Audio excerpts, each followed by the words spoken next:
どうもこんにちは。今日はチャン作りやります。チャンというのは靴職人にとってかなり重要な道具というか材料なんですけど、糸に塗って糸を強化するものですね。主成分は松ヤニです。これ赤松ですね。松でかい。ここ見るとこれ黄色いの出てるじゃないですか。これ松ヤニですよね。触るとパリパリしてて固体になってます。ちょっと粉っぽいですね。でね、ベタベタします。これ、樹液ですよね。松の樹液がこういう風に木から染み出してるんですけど、この松ヤニを麻の糸に塗り込むことでその接着剤的な効力を発揮して糸と糸の繊維をねがっちり強固に固めるんですよね。麻糸ってそのままだとグーって強い力で引っ張ると簡単に切れちゃったりするんですけど、松ヤニを塗った糸だと体感強度がどれくらいかな、2倍3倍とかそれぐらい強くなります。でしっかり松ヤニを塗り込んだ糸はちぎれないということで、ソールを塗ったりベルトを塗ったり、あとはアッパーのモカステッチを塗ったりね、そういうのにはチャンを塗り込んでないと使えないですね。そのチャンというのは、松ヤニ自体のことチャンって言ったりするみたいなんですけど、僕がチャンと呼んでるものは松ヤニと油とロウっていうのを熱して混ぜて固めたもの、これを僕はチャンと呼んでますね。今回はそのチャン作りやっていきます。使うのがこれはかりですね。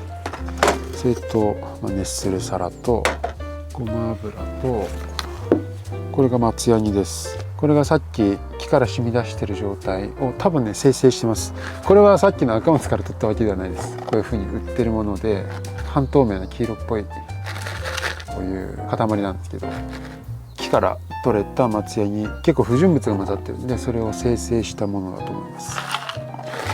これとあとロウですねを使います。でこの状態の松ヤニっていうのはすごくね粉っぽくて、固形です。完全にパリパリしてます。このままだと糸には塗れないですね。ここに油とロウでちょっと弾力を出して糸に塗りやすくするという感じです。でこの混ぜる量配合があるんでちょっと測りで測っていきます。あ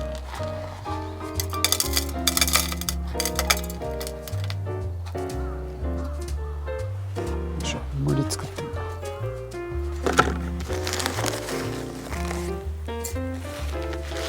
し。でここにごま油、だいたいねこの松ヤニの量に対して 10% か 15% ぐらいの油の量でやってますね。僕は人によって違ったりすると思います。あと海外では作り方はもうちょっと違ったりするらしいんで、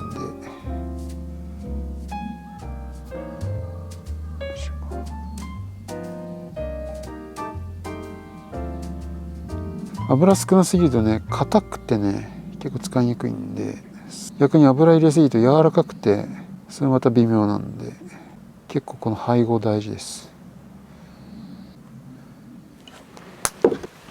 そしてこれを電熱器で温めます。この状態結構綺麗で僕好きですね。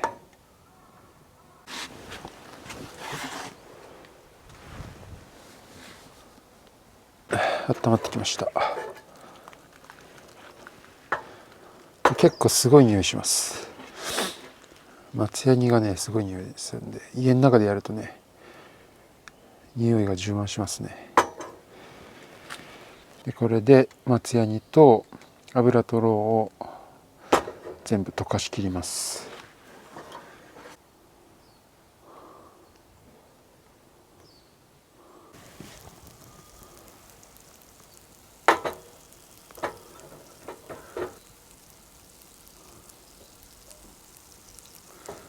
これで溶けきりましたね。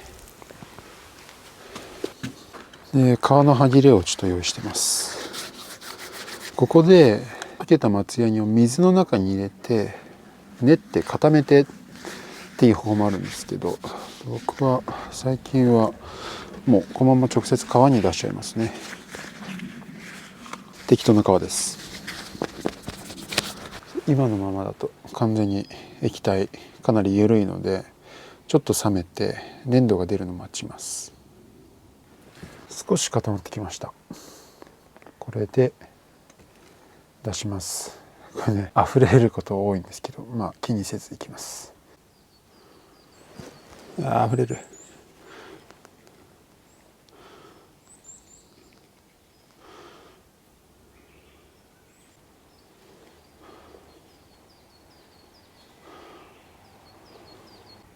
これ3枚も皮いらなかったな。はい、こんな感じです。まだ冷めきってないので結構弾力がありますね。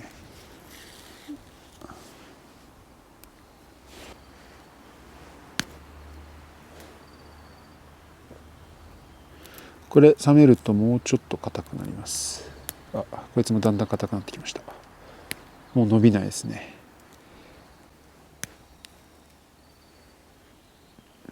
ただ指でこねると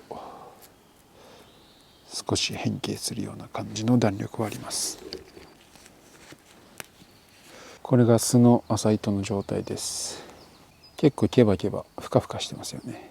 でこのままだとすぐ切れちゃうんで、切れるかな。切れないですねちょっと手では簡単には切れない強さはすでにあるんですけど、ちょっとまだ柔らかいな。冷えてるところでつけます。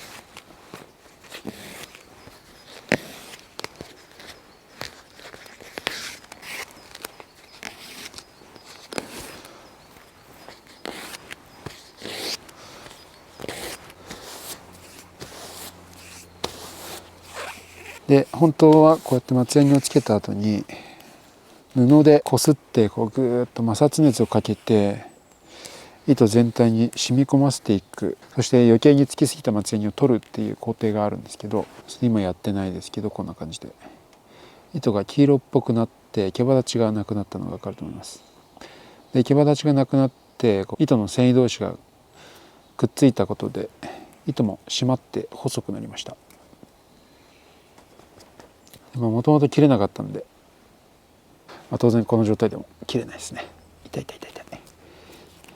ということで靴を作る時にはこういうふうに糸をチャンで強化して使っていくということをよくやります。というか必ずやります。ということで今日はチャン作りやりました。一個やってみたいのがこの森に生えてる松、赤松から先樹液出てたんですけど、あれを採取してで精製して同じように使えるのかっていうのをね、一回やってみたいなと思ってます。でそこまでいくと今度あれか、このごま油、ごまを育ててごま油を取るみたいなのとかあとねオリーブオイルとかでもいけるみたいなんで、オリーブの木育ててオリーブから油取るとか、工房をね自作するぐらいなんでそういうのもやったりしてもいいかなとかね、ちょっと思いますけどというわけで今回はチャン作りでした。ではまた。